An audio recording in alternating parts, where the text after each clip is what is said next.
This is true, really news with Scott Combs and Tony Verkinnes.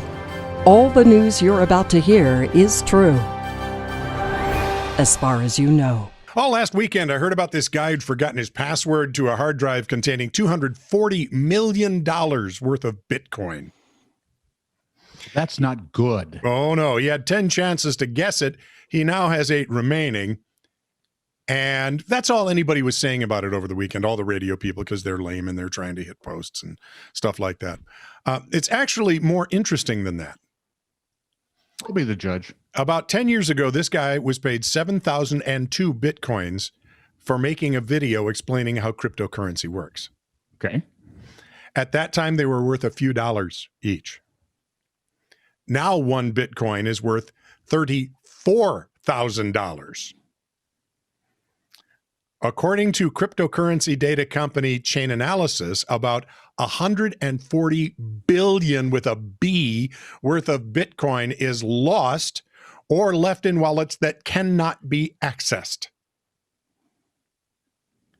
And because of that, businesses who help retrieve digital currency are getting multiple requests every day. And I found our new business. Hang on, I'm still doing the math. Okay. What? Yeah. We're in the wrong business. Like I said, the story doesn't end there, right? Fantastic stuff. Over to you. Hang on. I'm just thinking how I'm going to spend all that money. Okay. I know how I would. I just never will. Yeah. Thanks. Now I feel good. A Polish pig farmer in his 70s who'd been missing since the end of December is believed now to be dead. According to a Fox News report, Lublin District Prosecutor Magdalena Serafin told Serafin, that's a Polish name, told local media wouldn't it be Serafinsky? If the people in the name are Polish, then it's a Polish name. Shut up. Vankomski. My mother's maiden name was Wojtkowiak. So, Komski is Scottish. You know, right now in my head, there are several things floating through there, but in this woke generation, I'd be in trouble. Anyway, the Lublin District Prosecutor told local media that the farmer's remains, that would be bones and skull fragments, were found by a neighbor who called police after spotting the bones while he was fetching water from a nearby well on January 8th. They're going to have to, of course, do DNA. They suspect he died of a heart attack or maybe fell. The farmer's animals, by the way, were roaming freely in the yard. Officials indicate it was clear that the pigs had apparently been feasting on their owner. And they will. Ooh. No way to go. Not just the smell that gets you. Well, as long as we're going to be disgusting. Dinosaur scientists have made a new... Say that like it's new. Dinosaur scientists have made a new discovery, and boy, are they excited. Seems they've uncovered the remains of a dinosaur called Phil? Psittacosaurus. I was one dinosaur named Phil. A bristly-tailed, Labrador-sized, horn-faced relative of Triceratops. Wait, back that up again? Yeah. Bristly-tailed, Labrador-sized, horn-faced relative of Triceratops. Okay. Okay? That's where you get the 3 horns coming out. I think I dated her once, but go ahead. I think dated her. The specimen in question is so well preserved that paleobiologist Jakob Winther could actually see something no scientist has ever seen before. He could see the animal's cloacal vent. Cloaca is a word that comes from Latin for sewer. He was looking at the mystery zone, the wazoo, the south end of a northbound thing, the poop cannon. That a boy. Anyway, keep it classy. They're all a lather over this. So much so, the ScienceLive.com headline actually reads, and I quote, "First preserved Dinosaur Butthole is perfect and unique," paleontologist says. So you've got that to brighten your day. We are a stupid species. A small group in Rochester, Minnesota, all municipal employees, have been given a task of stopping an invasion. In Rochester? Well, you know, maybe they're coming for the Mayo Clinic. Important people go there to get better. That's true. Armed with lasers, starter pistols and bird calls, the Crow Patrol stands between a massive flock of crows in downtown Rochester. Once again, probably because important people go there and you just really don't want the... By December, the patrol had pinned the flock in the treetops of Oakwood Cemetery just north of downtown. Boy, there's a movie in the making. Where's Hitchcock when you need him? Dead. In winters past, I didn't even know he was sick. In winters past, crows have flocked to Rochester and slicked her streets with, well, the stuff that comes out of a south end of a northbound crow. Dinosaur. No, because then they'd be dinosaurs and they'd have butthole headlines for themselves. I've known some perfect buttholes in my life. I have too. They've never made it into scientific papers.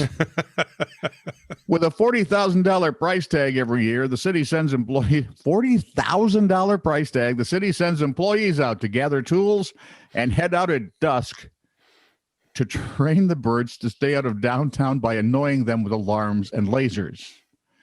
This would be the 21st century version of pitchforks, shovels. Yeah. Mm-hmm. All together, said a local filmmaker, it's funny. He's making a documentary. He said it's all about curb appeal. Man the torches. That's fantastic. God. And they will remember who those people are. You know that, that's the scariest part, yeah, because crows carry a grudge. Yeah, they do. Do and your they job will tell well. other crows about it. Pretty soon you'll be on all the crow websites, and then you're done. You think cancel culture is bad? From KDSK.com, another from the annals of KDSK. KDSK. St. Louis County, Missouri. I don't know. I'm just finding out that whatever KD stands for, the last part could be, well, never mind. I'm coming up with it. Shut up. Christine Troop is the mother of a... What you do with a straw, it's not a bad thing. Fine. Right away, you go in the gutter. This is government again overreaching. Christine Troop is the mother of a student at Rittenhour High School. Okay. So imagine her surprise when on a recent Tuesday, a police officer showed up at the front door to speak with her minor child about a failing grade in ceramics class. They send cops for that? These guys do. They're serious. There had been no previous attempt to communicate with the girl or her parents. The armed school resource officer and a counselor simply showed up. Superintendent 1, Dr. Kilbride, says they've done about 1,500 of these house visits since August. He says the visits aren't just for problems. It's about positive visits as well. Yeah, because I always jump for joy when there's a cop at my front door. And officers from the St. Anne Police Department are part of the wellness team. Oh, geez. Our wellness team comes armed with 45 caliber handguns. No, don't be silly. They're 40 caliber. Yeah, well, you're probably right about that. Yeah. Local parents call it a scare tactic. Over to you, Tone. You think? Yeah, brr. I'm scared and I'm several states away.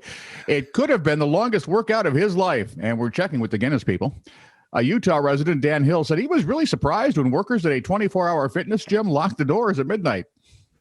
I bet. I am literally locked inside 24-hour fitness right now, he posted on his Facebook page. Drat that social media. They closed the doors and went home while I was swimming my laps in the pool.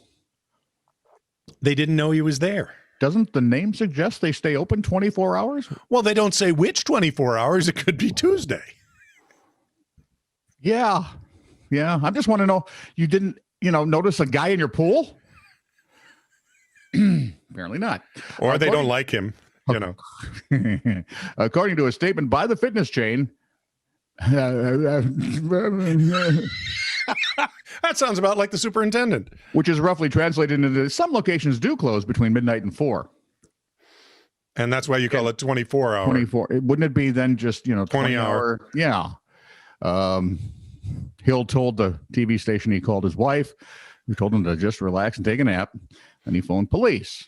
Officers arrived more than an hour later and mentioned that he was failing ceramics. The Titter Wayback Machine is set to November 1950, Lüneburg, Germany. Wow, that's even older than me, barely. Yeah, I'm only about 8 years, less than a decade. A local farmer reported that as he watched a number of his chickens run across the barnyard, They detonated with a rather loud bang. He's mining the chickens? That's the first thought I had. And a not inconsiderable mess that followed, of course. I suppose. An investigation was launched, and the conclusion? He's stupid? No, the chickens were thought to have eaten bits of carbide left behind by Allied soldiers during recent maneuvers. As the carbide combined with water in their stomachs, the resulting gas made them go splody. Boom. There it is. This is true, really news. Send email to TITR@netradio.network.